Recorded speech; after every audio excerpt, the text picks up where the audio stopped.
Buenos días, señores y señoras. En principio reiteramos lo que dicen todos los partidos políticos, excepto el Partido Popular y parece que un poco Unión de Pueblo Navarro. No sé si Unión de Pueblo Navarro es cuando se refería a los partidos nacionalistas, se refería al Partido Popular o a ellos mismos como ultranacionalistas. En todo caso, nosotros somos independentistas, que es diferente.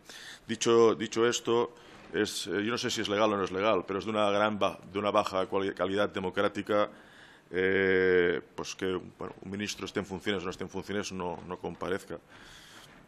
No se trata de control social, ni de control político, sino se trata de responsabilidad política. Y esto me parece que lo entiende cualquier persona de la calle. Si esto no es legal o es legal, pues si no es legal tendría que serlo, así que cambiémoslo.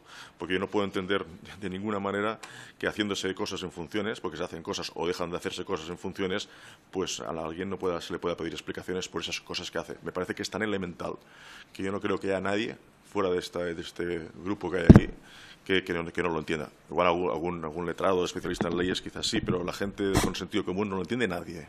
Pero nadie. Y nada más, pues bueno, pues sigan con este juego y bueno, así nos va, ¿no? Así está la percepción de la política, que no lo puede entender de ninguna manera. Y quien diga lo contrario, miente.